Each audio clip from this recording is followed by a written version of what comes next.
Morant with a running start. Elevate! Dunks! Oh my goodness! Tie game in overtime. Gasol will turn. His heat is gone!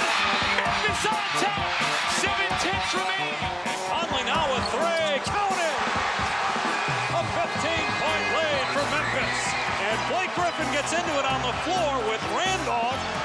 Hard to tell if there are any punches being thrown under there, but Griffin took acceptance. Adams going long. Morant! He hit it! John Morant, insanity! You gotta be kidding me. Welcome to Grits and Grinds, a Memphis Grizzlies podcast. Grizzlies win edition. The Grizzlies won their final game at the Las Vegas Summer League, a consolation game against the Los Angeles Clippers. Not many of the regulars played, but also beyond winning their final Summer League game, the Grizzlies made a roster move. They signed PJ Hall to a two-way spot. So in today's episode, we're going to talk about the final Summer League game and the addition of PJ Hall. Before we do, just a reminder, if you want to support the creation of this show, if you want to join my listener Slack channel, you can do that at patreon.com/fastbreakbreakfast. That's right. No gambling ads here. Just asking you to join my Patreon, patreon.com/fastbreakbreakfast. All right. Let's start with the addition of PJ Hall. PJ Hall, Summer League champion. PJ Hall played Summer League this year for the Hornets, who on Sunday, in a very unique situation, played right after the Grizzlies. I mean, has it ever happened in the history of Summer League that one team signed another team's player to a two-way contract and those teams happen to be playing back-to-back at Summer League with one of them playing in the title game? I honestly wondered, one, if PJ Hall was going to play for the Hornets. Two, if PJ Hall was going to still physically be with the Hornets, would he just walk over to the Grizzlies bench for the game beforehand? But the answer to my question, PJ Hall did not play, but stayed with the Hornets, was on the bench as they defeated the Sacramento Kings to win the Summer League title. So PJ Hall, he's taking the two-way slot of Zyon Pullin. Zyon Pullin was released. He did not have a good Summer League. John Roser on social media posted that he felt like Pullin was never himself. He was returning from an injury, and he never looked like himself. Of course, Roser calls the hustle games. He sees a lot of G League action. He's seen Zion play a lot. He said he was never right. But unlucky for Zion, ends up getting cut, and now PJ Hall, a big, becomes the J Huff replacement. He actually, interestingly, follows the same path as J Huff in the fact that he played for the Nuggets the year before the Grizzlies get him. Last year, he appeared in 19 games for Denver, played 66 minutes, took 8 3-pointers, made 2 of them. He is not a stretch the floor big, as best I understand it. He is a rebounding and screening big. He did have a pretty nice Summer League as a bench player for the Hornets. He had a thunderous dunk, which made all the Sports Center rounds. He's going to be, I would guess, sort of an emergency fill-in replacement for the time when Zach Edey is on the mend. Beginning of the year, PJ Hall is going to be around to soak up some minutes. Now, he's not that old, so maybe he does have a higher upside. Maybe he's more of a long-term project. He is 23, which basically makes him the same age as everyone drafted in the second round this year. But the Grizzlies do take care of one of those things that we thought was going to happen with their two-way spots, which is replace Zyon Pullin with a big. And now the front court, I guess it makes a little bit more sense. You have another emergency option in that front court. The Grizzlies still have an open two-way spot. Right now, Javon Small and PJ Hall signed to two-way deals. And that open spot, I mean, maybe it's going to go to Jemai Meshack. Maybe it goes to somebody else. I guess there's no rush to fill that spot. They can wait until training camp if they want to who knows what's going to happen? I mean, I wouldn't be surprised if Meshack got that spot very, very soon. He played quite well in Summer League. And speaking of Summer League, and speaking of Meshack did not play in the final game. Also, of course, no Jalen Wells, no Gigi Jackson, no Cam Spencer, no Armando Bacot. However, we did get Javon Small. And Javon Small had a very nice game. Javon Small, in his 2 performances in Las Vegas, was very, very good. The Grizzlies won this game. It was a blowout. It started slowly. They did not start Javon Small, brought him off the bench. They also played a lot of guys we hadn't seen before. I'm talking Bo Montgomery, Ace Baldwin, some guy named Ante Brazovic. But it started slowly. The Grizzlies missed something like 10 of their first 12 shots. They had 10 points after 8 minutes. Then they finished the first half on a extended run. They won the second quarter 33-11. The end of the first quarter was very nice with Javon Small basically going coast to coast in 5 seconds. Hit a nice reverse layup. Honestly, I'll say it, shades of Ja Morant. Look like Ja Morant in this situation.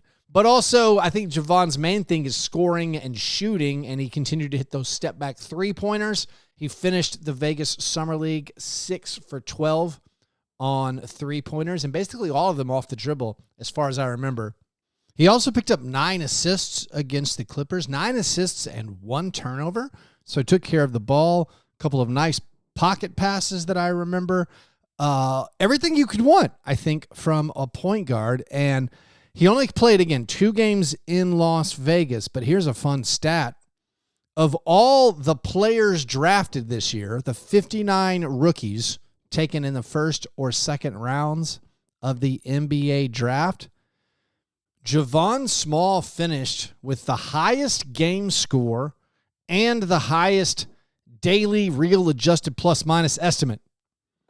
That's just a fancy stat that the analytics people are using now. It's the new preferred all-in-one catch-all metric. The highlights, the reason why he graded up so well, I mean, the plus minus was unreal. He was a plus 34 against the Clippers. It's a very small sample size, of course. But he shot the ball well, so very high true shooting percentage.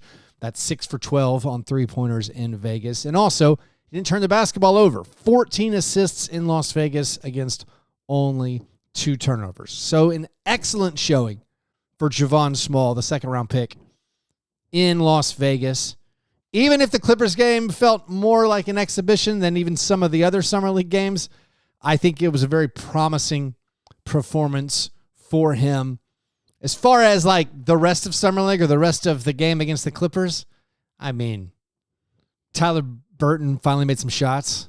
That was good to see. He had a nice game. The overall Summer League takeaways, not that many, I don't think. I mean, we saw, of course, Jalen Wells, Cam Spencer, and Gigi Jackson get some run. Jalen, he only shot 35% total in Summer League. That's in 5 games. He shot 35% as a rookie last year. In Jalen's 3 Vegas games, he shot 33% from 3.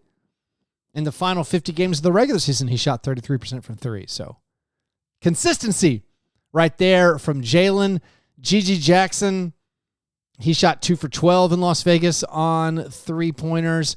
Did not average as many points or rebounds. The rebounds were way down this year for his entire Summer League run compared to the previous year. Cam Spencer maybe was the Grizzlies Summer League MVP.